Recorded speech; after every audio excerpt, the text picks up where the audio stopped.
What if the world you call real is just an echo of thoughts you don't even remember thinking? There are truths so radical, so unsettling, that even the mind recoils at the edge of them. Tonight, everything you have been taught to believe about the world, about how it works, about what is possible, about your own limits, faces a silent seismic challenge. There is a force, unseen and unmeasured, that shapes your days and nights. It is not luck. It is not fate. It is not written in the stars. It is much closer, much more personal, and far more dangerous than you have ever been led to believe.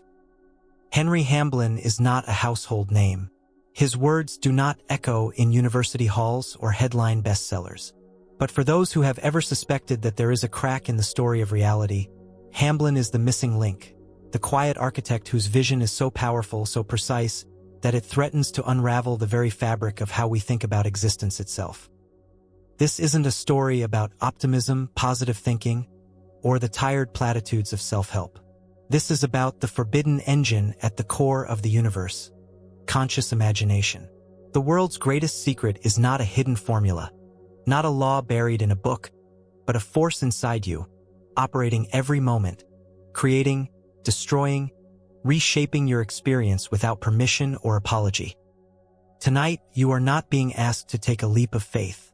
You are being forced to question the most sacred assumption of your life, that the world outside is separate from the world within, that cause and effect are simple, that what you imagine has no power over what you touch. Hamblin's work was not a gentle encouragement to dream bigger. It was a warning, a blueprint, a declaration that your own mind is the master key to reality. Not just an artist painting on the surface, but the engine that forges the steel and sets the foundation. Consider this: every goal, every setback, every burst of luck, every pattern that follows you year after year, is it a product of chance? Or is it the shadow cast by thoughts and images you barely notice, yet which echo through your environment and sculpt your reality? You wake up each day believing the world greets you with the fresh indifference of chance, that what happens next is the result of outside forces, economic tides, other people's decisions, maybe even some cosmic dice roll. Yet, underneath the surface, something much more personal is at play. Hamblin exposed a glitch in the matrix. Reality is not as solid, not as objective, not as inevitable as you have been taught. This is not a theory for philosophers. This is not a fantasy to comfort the desperate. This is a threat to every boundary you've built between yourself and possibility. Because if conscious imagination is the master key, nothing is off limits. But nothing is safe either. Many have twisted Hamblin's insights into shallow parlor tricks. Vision boards, wishful thinking, empty rituals. They have missed the power, the danger. They have missed the discipline and the consequences. Hamblin's secret isn't just that you create your world with imagination. It's that you are always creating, whether you mean to or not. Your reality is an aftershock, not a starting point. Tonight, the boundaries will blur. The distance between thought and event will shrink. Certainties will collapse. You are about to enter a high-stakes realm where the act of imagining becomes the act of creation, and every assumption about what is real is up for negotiation. Here is what we are going to cover in this video. We will begin by exposing the hidden architect at the heart of your life, the force no one warned you about, and the evidence that your so-called real world may be nothing more than the echo of thoughts you never meant to think. Then, the forbidden formula itself, how Hamblin's method breaks every rule you were raised on, and why wishful thinking fails while his approach rewires reality. Next, we reveal the deadly flaw at the heart of every mainstream manifestation trend, the missing ingredient that leaves millions stuck. Then, the collision course, what happens when imagination smashes into reality, and the fallout that follows. We will confront the shadow side, when dreams attack, when your mind turns into your greatest enemy, when the body refuses to obey the mind's commands, and the disturbing blueprint of self-sabotage hidden inside every desire. But this is not just philosophy. This is science colliding with ancient wisdom. We will see how the world's leading experiments threaten to break open the doors of reality itself, showing that observation is creation, and that collective imagination may be rewriting the future even as you watch. We'll ask who wins when everyone dreams at once, and what becomes of a world where fantasy and fact can no longer be separated. At the climax, we confront the ultimate paradox. If you can shape reality, are you living inside your own imagination's trap? And if every answer breeds a new problem, is there ever true freedom from the consequences of creation? Finally, you will stand before the unwritten world. The blank page, the door you were never meant to see, the moment where you must choose to continue as a spectator or claim your role as the conscious author of your own existence. This is not entertainment. This is a challenge. Are you prepared to see the glitch in reality? Are you willing to confront the silent, invisible sculptor inside yourself? Are you ready to become dangerous? Welcome to Henry Hamblin, Conscious Imagination as Reality's Master Key. The trapdoor is open. Once you fall in, you will never see the world the same way again. What if the world you call real is just an echo of thoughts you don't even remember thinking? Step outside, look at your surroundings. Walls, sky, strangers. Every object, every face, every sound. All of it seems solid. All of it seems inevitable. For most, reality is a landscape made by someone else, a stage where you are merely a player, acting out a script you never wrote. Yet beneath this surface, a silent force is at work, crafting, reshaping, whispering instructions into the blueprint of every moment. This is not a metaphysical fantasy, not a trick of words. The evidence lies all around you, patterns that repeat, luck that appears to run out or run wild. The uncanny way life bends to fit the stories you tell yourself, whether in hope or in fear. Over and over, your external world snaps into alignment with private expectations, deep-seated beliefs, and fleeting images that never quite leave your mind. Henry Hamblin didn't set out to comfort the lost. He set out to expose a crime, that the so-called objective universe is built on the scaffolding of your inner world. Not sometimes. Not in vague, poetic moments. Always, the invisible sculptor is never at rest. Your mind, for most of your life, has worked in secrecy. The stories you absorbed as a child, the terrors you pushed away at midnight, the ambitions you hid from friends. The silent, ceaseless cinema of your inner life is not wasted energy. It is the source code. Every stray thought, every suppressed wish, every lingering fear operates like a hidden artist, silently chiseling the shape of your day-to-day experience. You have seen the evidence, though you may not have recognized it. The friend who always expects disaster and finds it.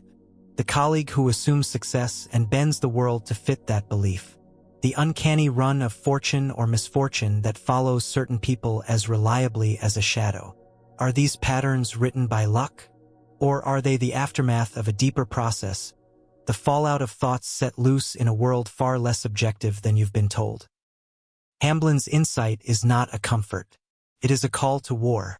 If you have lived your life believing the world is indifferent to your inner life, you have been fighting with one hand tied behind your back. Worse, you have been living in a reality built by someone else's imagination. By their fears, by their expectations, by the dreams they planted in you before you even had language to resist. The invisible sculptor has no loyalty. It responds not to what you want, but to what you believe, what you expect, what you persist in picturing in the private gallery of your mind.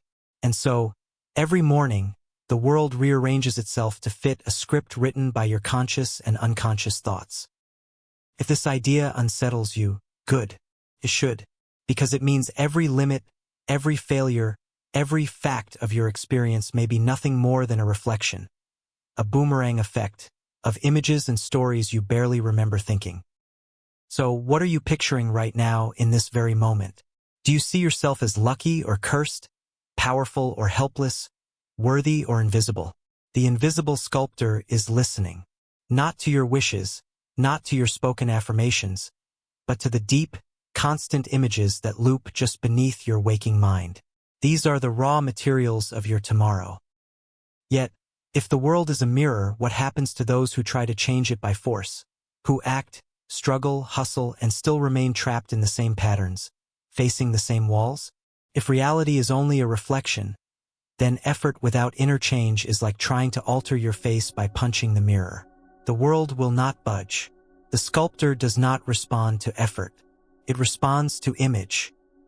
Hamblin's teaching, then, is both liberation and danger. For it hands you the chisel, the blueprint, the master key. But it also holds you accountable. You can no longer blame chance, fate, or the indifference of others. If your reality is an echo, whose voice started the sound? If your life is a pattern, who drew the lines? Tonight, you have glimpsed the invisible sculptor at work. But now comes the real shock. Wishful thinking is powerless. Yet some people's fantasies bleed into everyone else's reality. Now you have seen the artist. Next we will expose the method, Hamblin's forbidden formula, not mystical but dangerously systematic, and the secret that changes everything you think you know about how the world is shaped. If wishful thinking is powerless, why do some people's fantasies bleed into everyone else's reality? Now that you've glimpsed the invisible sculptor, what happens when you discover Hamblin's method isn't just mystical, it's dangerously systematic? Somewhere, right now, there is a person whose casual imaginings seem to warp the course of their entire world. Outcomes shift. Opportunities multiply. The line between dream and event blurs, almost as if the universe can't help but lean in their direction. The rest watch from the sidelines, locked in the patterns of striving and disappointment, told to think positive and hope for the best. If effort alone determined outcome, the world would reward only the hardest workers. If belief alone was enough, then every daydreamer would be a ruler of empires. Yet, reality cracks open for a select few, while the masses remain trapped behind invisible glass. There is a reason, and it is not luck. Henry Hamblin saw through the false hope of wishful thinking and exposed the real architecture beneath. His formula is not about blind optimism or reciting empty affirmations. It is about precision, a systematic, ruthless approach to wielding conscious imagination as the master tool for shaping your reality. It isn't mystical, nor is it safe. The rules are strict, the process is relentless, and it leaves no room for self-deception. Hamblin's method begins with a demand. Abandon the myth that reality responds to your desires. It responds only to the image you sustain, clear, emotionally charged, and ruthlessly consistent. Wishful thinking scatters energy. Focused imagination concentrates it. In Hamblin's view, your reality is not built by momentary wants or passing fantasies, but by the images you return to again and again, images soaked in feeling, images you treat as more real than the world itself. His formula is threefold: focus, feeling, faith. Each ingredient is non-negotiable. The first is unyielding focus, an image held so clearly and so often that it starts to overwrite the old blueprints running your life. The second is emotional resonance, feeling the imagined reality with the full weight of belief, letting it thrum through your nerves as if it has already happened. The third is unwavering certainty, no backtracking, no wavering, no room for contradiction. Where most people dabble, Hamblin insisted on obsession. He warned that half-hearted effort does nothing but reinforce the world you already know. The formula punishes the unfocused, the skeptical, the ones who glance at possibility and then look away. To use it is to stand at the edge of the void, to risk the collapse of every certainty you have ever known. Hamblin's formula is dangerous because it works both ways. You become what you consistently imagine, regardless of whether that image is hope or dread. The world's architects, those who appear to bend reality, are not merely confident. They are systematic. They choose the images that will govern their world, lock onto them, and refuse all other signals. The universe, in turn, becomes plastic, obedient to the blueprint hammered into it by the relentless sculptor within. Every day, people unknowingly use Hamblin's formula against themselves. They rehearse disaster. They replay scenes of rejection, scarcity, illness. Without meaning to, they focus, they feel, and they believe, filling their reality with exactly what they never wanted. The formula does not care about intention. It obeys only consistency. There is nothing mystical about this. It is a system, a set of psychological levers that anyone can pull, but almost no one dares to use with precision. Those who stumble onto it may find their lives transformed, for good or for ill. Those who ignore it will forever be governed by the images forced upon them by childhood, by media, by the expectations of others. But here's the fracture point. If Hamblin's formula is so powerful, so clear, why do the armies of positive thinkers fail? Why do so many try, recite, visualize, and yet watch their lives refuse to change? Why do the self-help gurus rise and fall, while the same unyielding patterns persist in the lives of those who follow them? Now you've seen Hamblin's method, precision over platitude, system over superstition. The forbidden formula is not about getting what you want, but about becoming what you imagine with unwavering clarity. It is a path without comfort, a tool without mercy. But now the tension deepens. If thoughts truly become things, why do so many fail while a rare few seem to reshape the world in silence? The lie at the heart of passive manifestation is about to be exposed. You've seen the system. Next we will reveal the flaw that keeps millions powerless by design, and the secret ingredient every popular trend is missing. If thoughts become things, why do positive thinkers fail while the world's architects succeed in silence? Now that you know there's a formula, what if everything you've heard about manifestation is missing the critical ingredient, leaving you powerless by design? The world is awash in promises. Manifest abundance, think and grow rich, ask and it is given, echoes of hope sold as science, wishful thinking dressed as mastery. Millions are told, just believe, just visualize, just affirm. Yet behind the endless cycles of motivation, disappointment blooms. The crowd chants positivity. Reality remains unmoved. There is a reason. The lie of passive manifestation is that wanting is enough. That picturing your dream and releasing it to the universe will force the world to obey. This message comforts, but it paralyzes. It reassures the powerless and keeps the system intact. The crowd is handed tools with no instruction, paint with no canvas, and told to expect miracles while their world remains stubbornly the same. Hamblin exposed the brutal flaw. It is not the thought alone, nor even the act of visualizing that shapes reality. It is the hidden quality of assumed certainty, the deep, silent belief that what is imagined is already true. The world's architects, those who reshape outcomes without fanfare, carry an inner silence. They do not plead. They do not wish. They act from the conviction that the image has already taken root, that their reality is only catching up to what they know with relentless calm. Positive thinkers often operate from a place of need. Their visualizations are coded in desperation. Their affirmations are battles against doubt. They repeat mantras, but never erase the suspicion that none of this will work. The true force, the critical ingredient, is absent. And so their lives loop in endless frustration, proof that the formula requires something deeper than hope. Hamblin was ruthless in his critique. He observed that most people visualize from the outside in trying to force an outcome, rather than accepting on the deepest level that it is already done. They treat imagination as a weapon, not as an authority. The architect, in contrast, knows that their image is law.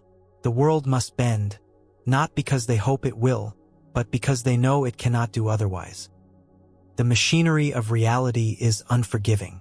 It listens to the quiet conviction beneath your thoughts, not the noise above them. It responds to the dominant image, not the wishful backup plan. For the majority, inner dialogue is chaos. Desire clashes with doubt. Hope suffocates under skepticism. The result? A stalemate, a world that mirrors confusion with precision. This is why Just Think Positive fails. The world's architects never announce their certainty. They do not debate with the universe. They move in silence, letting their conviction do the heavy lifting. Their reality becomes a self-fulfilling prophecy, not by accident, but by design. The masses chant for change. The few become it. The system, then, is rigged by omission. Popular trends in manifestation leave out the hardest truth. You must assume the feeling of your wish fulfilled, to the point where its absence is impossible. Not as a performance, not as a hope, but as a shift in identity. The architects succeed because they have left hope behind and stepped into knowing. Passive manifestation is a ghost a ritual with no power. Yet this realization breeds new danger. If the only path is absolute certainty, what happens to those who try and fail? What happens when the mind insists on a reality that the world refuses to allow? What force resists even the most unyielding imagination? And why do some desires collapse into frustration or backlash? Now you have seen the lie of passive manifestation and the silent weapon of the world's true architects. The formula is not for the faint of heart.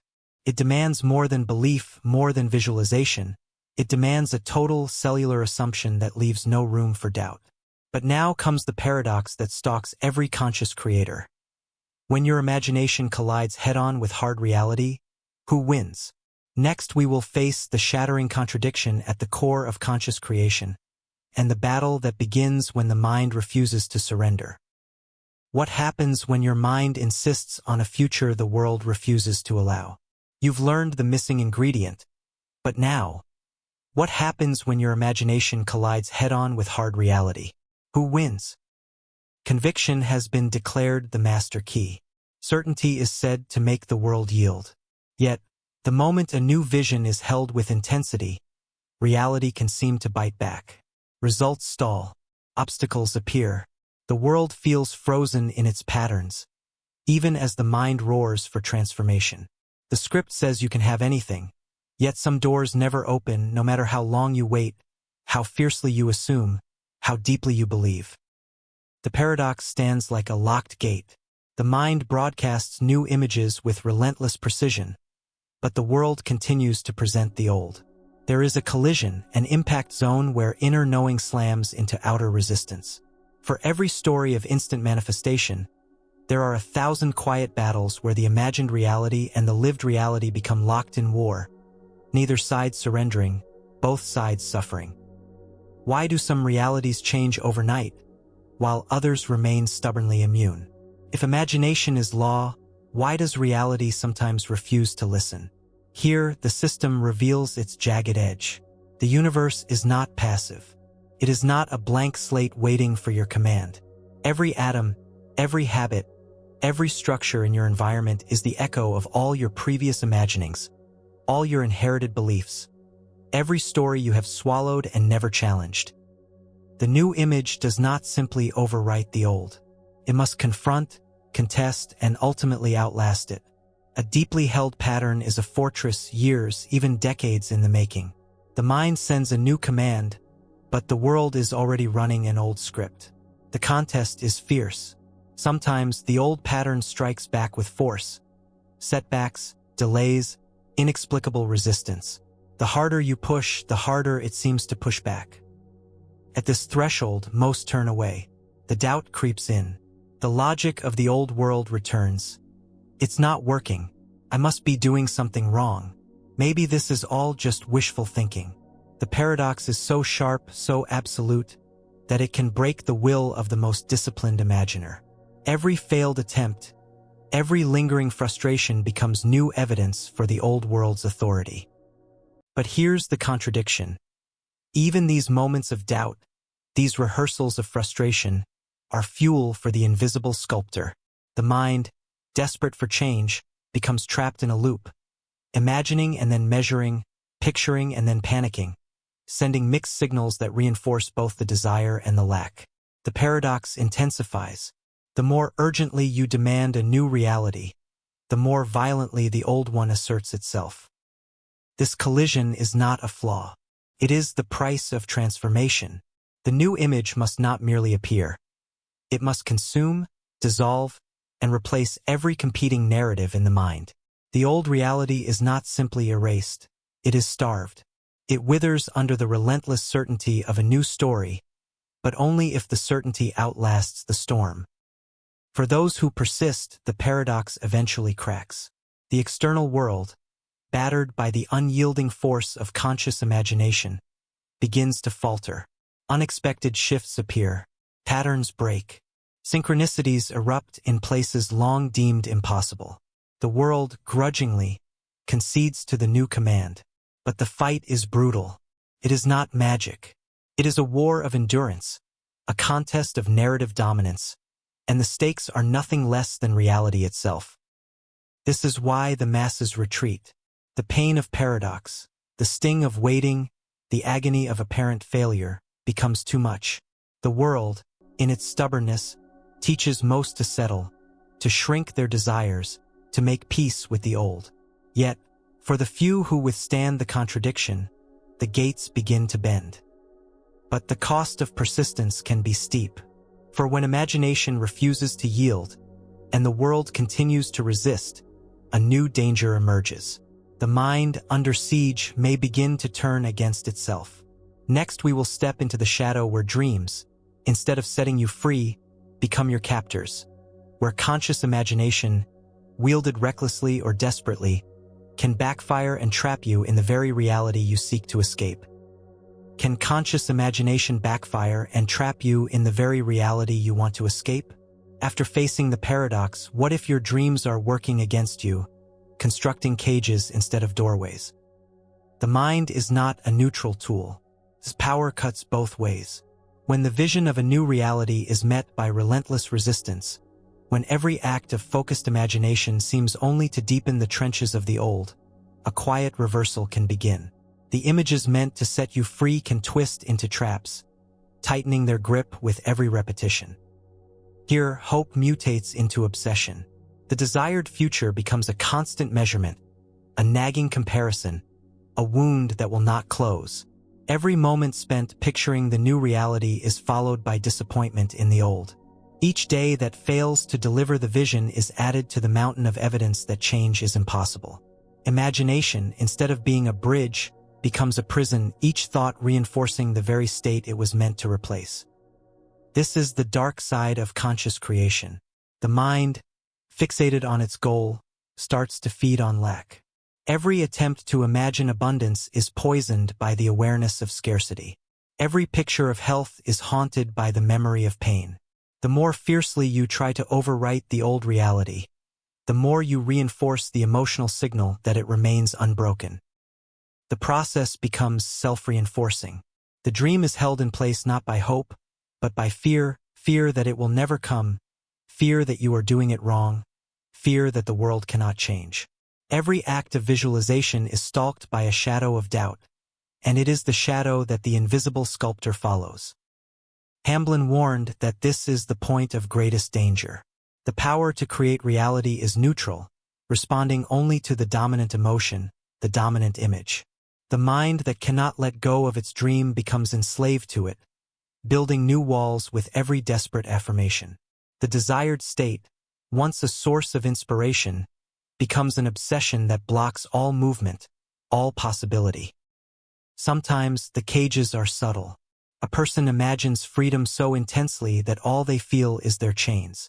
They picture love so often that loneliness becomes their constant companion. They envision health, yet remain haunted by the specter of illness. The very act meant to change reality cements it instead, like quicksand tightening around frantic movement. This is not a flaw in the system. It is a reflection of the mind's true allegiance.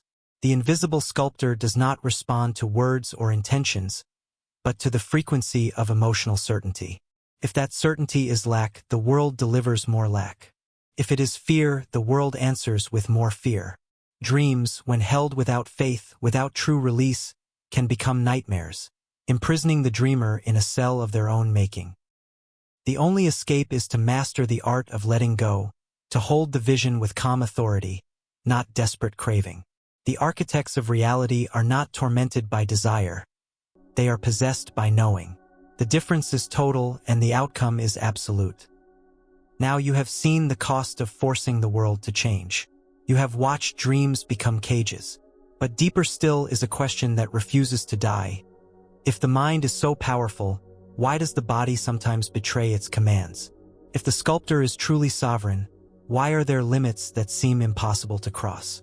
Next, we will face the conspiracy at the boundary between mind and matter, the riddle of why the body sometimes rebels, no matter how perfect the vision, and what it means for those who seek to master conscious imagination. If imagination is all-powerful, why can't you imagine yourself out of pain or into immortality? Now that you sense the dangers, what about the body? If the mind creates matter, why does the body sometimes betray the mind? The promises of the mind are staggering, worlds built on command, possibilities shaped by focus and feeling. Yet the body, stubborn and silent, does not always obey. The doctrine of conscious creation is pushed to its breaking point by this contradiction. The world's most determined dreamers still age, still fall ill, still confront pain that resists the commands of the will. The body, that most intimate reality, sometimes acts as if it hasn't heard the message at all. Here, the tension is at its sharpest.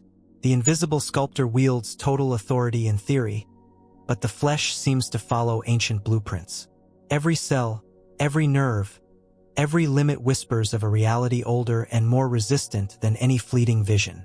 For some, the mind's orders reshape health, energy, even longevity, miracles scattered like rumors through the pages of history.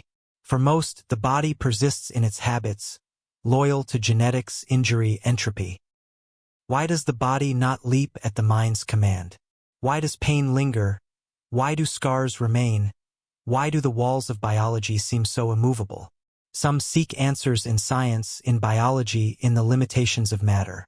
But the true answer is more disturbing. The body is not merely a vehicle.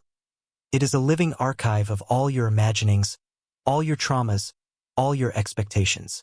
Every cell is inscribed with stories you have forgotten, wounds you have normalized, limits you have rehearsed so many times that they have become invisible truths. The mind's power is not absolute because its own history is not clean. The body is the record keeper, the enforcer of old beliefs, the witness to all the moments where you accepted defeat, fear, limitation. Each attempt to impose a new vision meets the accumulated weight of 1,000 ancient decisions. Your own, your ancestors, the collective memory of what is and is not possible for flesh and blood. Here, the mind-body conspiracy is laid bare.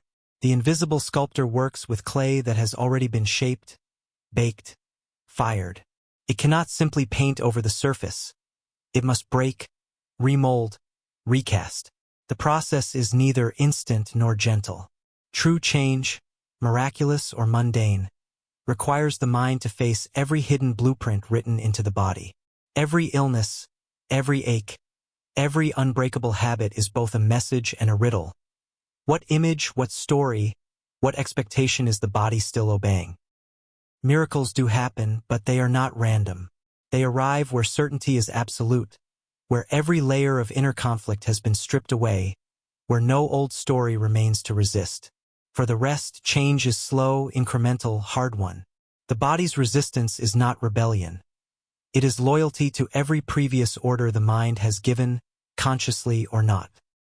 This is the ultimate test. The mind and body are not enemies, but co-conspirators. The body is a mirror that cannot lie.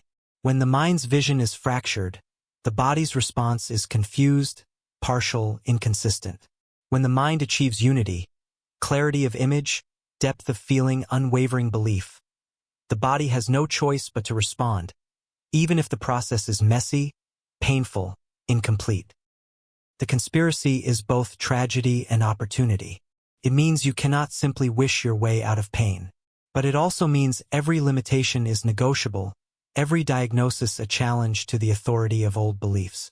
The rules are not as fixed as they appear. The price of change is total honesty, relentless attention, the willingness to rewrite every command you have ever given yourself. Now the stakes are clear. The body is not a passive victim, nor is it a dumb machine. It is the most loyal servant of your hidden stories. Next, we will cross an even darker threshold. If the mind and body are united, who is responsible for the blueprints that sabotage your best intentions? The next chapter tears away the last illusion of innocence. What if your own imagination is hardwired to turn on you at the worst possible moment? If you are the master architect, who planted the blueprints for your self-sabotage? The mind and body are connected, but what if your own imagination is hardwired to turn on you at the worst moments? The power to shape reality is intoxicating, but it carries a hidden cost. The mind that builds miracles can just as easily design disasters. The same imagination that dreams of freedom can draw the bars of its own prison. Here, the darkest paradox is revealed. Self-sabotage is not an accident, but a design, a set of invisible blueprints buried so deep that their origins vanish into shadow. You plan, you strive, you set the clearest intentions. Yet, just as the prize comes within reach, a hidden impulse sabotages your every move. The relationship fails, the opportunity dissolves, the old habit returns with crushing inevitability. It feels as if some unseen force is working against you, a traitor within, undermining your desires at the moment of greatest opportunity. This is not superstition. It is the unspoken rule of conscious creation. Every image you hold, every belief you cherish, every memory you cannot release is stored and replayed by the mind. Some are chosen. Most are inherited, stories passed down by parents, schools, society, moments of pain that hardened into dogma. The invisible sculptor is not a blank slate. It is a living archive of every script you have ever performed, every criticism, every fear, every secret vow never to risk, never to trust, never to hope again. Self-sabotage is the result. When a new vision is summoned, the old scripts do not vanish. They rise up in protest, marshalling anxiety, hesitation, procrastination, sabotage. The body responds with stress, fatigue, illness. The mind responds with doubt, distraction, forgetfulness. The blueprint takes over and the old reality triumphs, often at the very moment it was about to break. This is why change is so hard. The mind is not a single voice but a chorus of competing narratives. Some desire victory, others fear it. Some long for change, others have sworn to protect the old reality at all costs. Sabotage is not failure. It is an act of loyalty to a script written in crisis, trauma, survival. Until the old blueprint is seen and rewritten, every new vision is under siege from within. The tragedy is that the saboteur is not a stranger. It is you, armed with weapons you never meant to forge. The invisible sculptor is not a villain, but a servant, loyal to the loudest, oldest, most persistent command. Change only happens when the new image becomes more dominant than the sum of all previous instructions. When the story of limitation is replaced at the roots, not just on the surface. To reclaim your power, you must become the forensic architect of your own mind. Every recurring failure, every pattern of collapse, every time victory slips away must be traced back to the blueprint that commands it. The work is relentless, often thankless, always uncomfortable. But only by facing the saboteur within can you command the invisible sculptor to build a new world. Now you have seen the conspiracy of mind and body and the betrayal of your own imagination. But the ultimate disturbance remains. Even as science insists that reality is objective, experiments are mounting that say otherwise. Now that you know the war within, next we will step into the laboratory where the very act of observation bends the rules of matter. A world where Hamblin's forbidden truths begin to echo from the mouths of scientists themselves. Why do experiments show that observing something can change its outcome, when science swears reality is objective? Now you've seen the mind's dark side, but what happens when modern science starts to echo Hamblin's forbidden truths? The promise of science was certainty. Facts could be measured, repeated, verified. Reality, it was said, operated by iron laws, indifferent to hope or fear or belief. But a quiet revolution has rattled the foundations of this worldview. In locked laboratories and silent experiments, cracks have appeared, cracks through which Hamblin's most forbidden insights now echo, impossible to ignore. Physics, the bedrock of material certainty, now teeters on the edge of a paradox. The act of observing a quantum event, something as simple as noting the position of a particle, changes the outcome. It is as if reality waits for the mind's gaze before it decides how to behave. This is not theory. It is experiment, repeated in countless forms. The observer effect, the double-slit test, the shocking plasticity of neural pathways that defy any fixed map of consciousness. Science insists that the world is objective, unyielding, separate from the mind. Yet the evidence mounts. What you see, how you measure, even what you expect, can bend the results. Thought has left fingerprints on matter. Attention has warped the outcome. The supposed wall between mind and world is thin, flickering, riddled with holes. For decades, these results were swept under the carpet, dismissed as anomalies, the products of faulty equipment or wishful thinking. But the anomalies have become an avalanche. The way the brain rewires itself in response to repeated thought. The way expectations alter not just perception but biology, healing or harming by unseen channels. The stories of people who, in the grip of conviction, bend the course of illness or summon opportunities that defy all logic. Hamblin's forbidden truths are no longer the domain of mystics or dreamers. They are being spoken, hesitantly, with caveats, by physicists, neuroscientists, even doctors. The very authority that swore the world was fixed now concedes that the world is, in some sense, unfinished until the mind steps in. Reality is not a script delivered to the senses. It is a performance that requires an audience. But the implications are darker than most care to admit. If your attention, your expectation, your imagination can bend reality at its roots, who controls what the world becomes?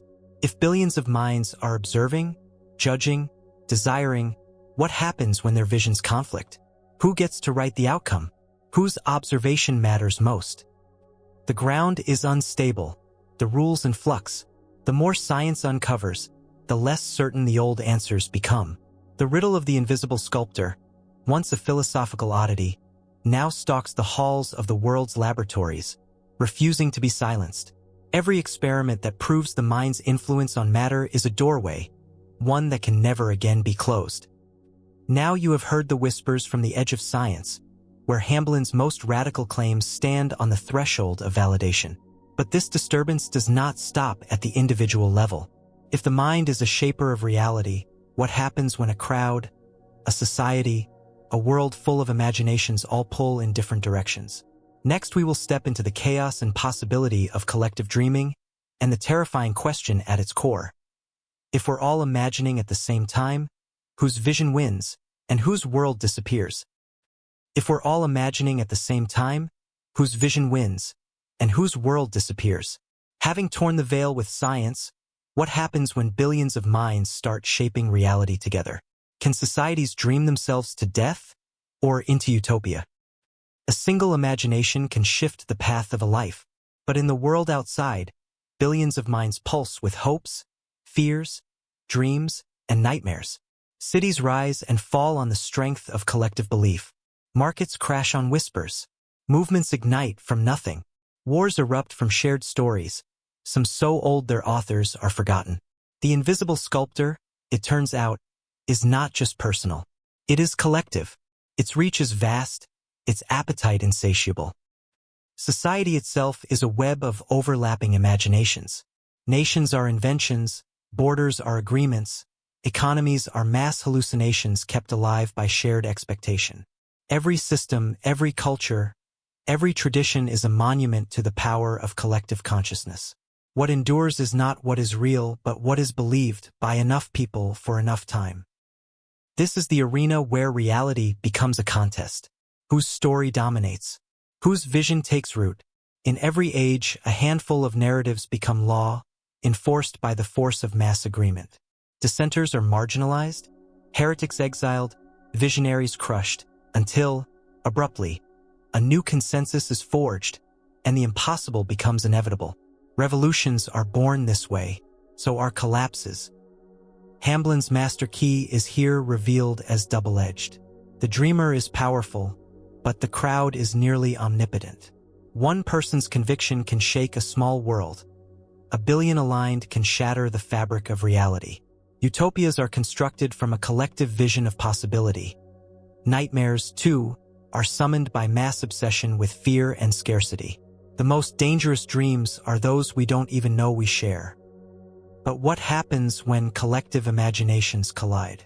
Every society is a battleground of visions. Progress competes with tradition. Hope wrestles with cynicism. The media amplifies some stories, buries others. The invisible sculptor is pulled in all directions, its creations fractured, unstable. Sometimes entire worlds collapse, economies implode, nations dissolve, when enough people stop believing in them. Sometimes paradise is snatched from the brink of despair, born from a sudden unity of purpose. This is not mere philosophy. The stakes are existential. If societies can dream themselves into ruin or into renaissance, what becomes of the individual? Is your vision powerful enough to resist the tide? Or are you condemned to live within the dreams of the crowd, your own reality overwritten by louder, more insistent voices? History is a gallery of failed utopias and unexpected miracles. Every collective achievement, every disaster, can be traced to a tipping point, when enough minds aligned, willingly or not, and the world was remade in their image. The crowd is the ultimate architect, and no one is immune from its influence. Now the paradox tightens. The science is undeniable. The consequences are global. But a new question emerges. If reality is being shaped by countless imaginations, some creative, some destructive, how can you be sure you are not trapped inside someone else's dream? And if you can consciously imagine any reality, how can you ever be certain you didn't already, and that you're only now waking up inside your own experiment? Next, we will face the final test, the ultimate glitch in the system, where the boundaries of reality and imagination dissolve, and the line between creator and creation finally disappears. If you can consciously imagine any reality, how can you be sure you didn't already, and you're just waking up inside your own experiment? After exploring collective power, what if you're not creating reality, but trapped inside a loop of your own making? Can you break out? The world blurs at the edges. The line between inner and outer, real and imagined, fractures under relentless questioning. At the heart of every paradox, every contradiction, a deeper uncertainty lurks. If conscious imagination is so powerful, if every thought, belief, and collective vision reshapes the world, how can you ever be certain that what you experience now isn't simply the latest echo of a forgotten choice? Perhaps you are not building reality at all. Perhaps you are only remembering what you have already commanded, trapped inside a simulation of your own design, endlessly looping through versions of yourself, endlessly waking up inside realities you once summoned and then forgot. The final test is not about creation, but recognition. Are you the architect or the prisoner, the dreamer or the dreamed? If every moment is the result of accumulated imaginings, your own and everyone else's, how can you tell when you are shaping reality and when you are simply playing out the script you have already written? Every attempt to change, every effort to create, might be nothing more than a move within a game whose rules you set before you could remember setting them.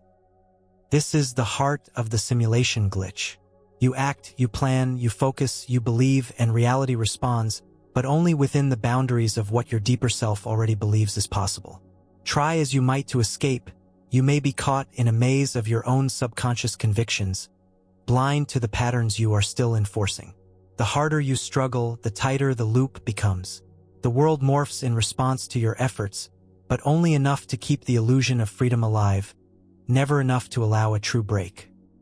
The most disturbing realization is not that you have the power to create, but that you are constantly living inside a simulation of your own making. The dream is so convincing, so detailed, so relentless that you forget you ever chose it.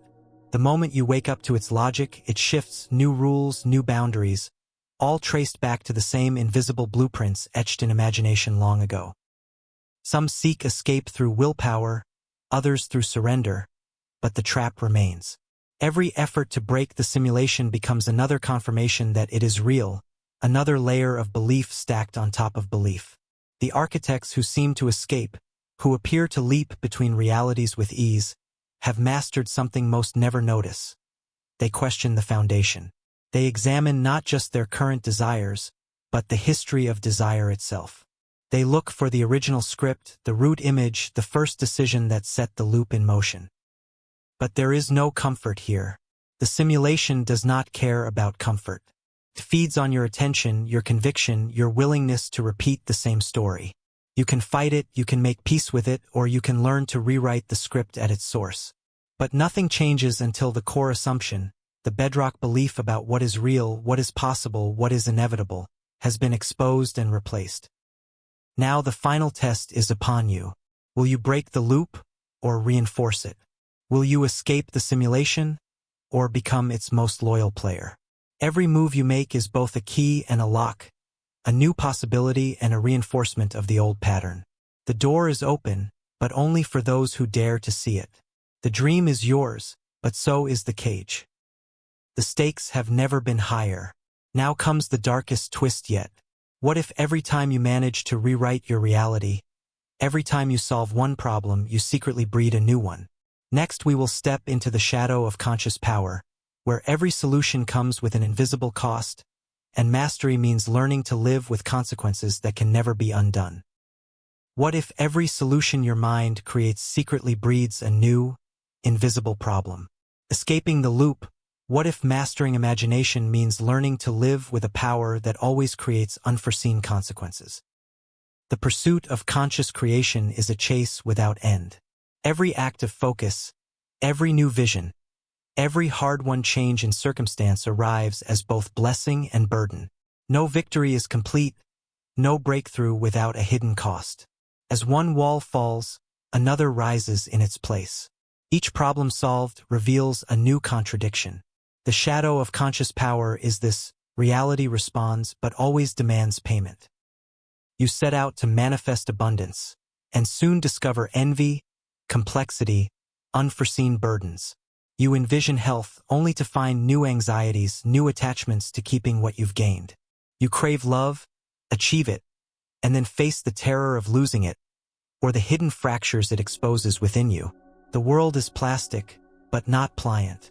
It bends, but snaps back with new rules, new challenges, new shades of darkness. Mastery is not freedom from consequence. It is a higher kind of responsibility. The more adept you become at shaping reality, the more sensitive you must be to the ripple effects. The invisible sculptor obeys your command, but its obedience is literal, unnuanced, ruthless. It creates the world you picture, but it cannot protect you from the aftermath. Every solution is a seed. Every seed, a new harvest, sometimes sweet, sometimes bitter, never wholly predictable. The shadow is inescapable. Some will retreat, wishing for less power, less responsibility. Others will plunge forward, trying to outrun the consequences, only to find themselves cornered by the very reality they sought to create. The mind that shapes the world also shapes its own challenges. With every success, a new complexity emerges. With every level of mastery, a deeper paradox waits. This is the price of conscious power. There is no perfect world, no final answer, no vision without unintended effects. To become the architect is to become the caretaker, the witness, the one who lives with eyes open to every echo, every aftershock. The more you see, the more you must account for. The world bends to your vision, but never becomes simple. Creation is an endless feedback loop. The consequences keep coming. Hamblin never promised paradise. He offered the key, but not the guarantee. To accept conscious imagination as the master force is to accept a life of perpetual awareness, perpetual recalibration. The dream is alive, but so is its shadow. Now the journey narrows to a single point. Having faced every contradiction, every backlash, every echo, you are left with the final question.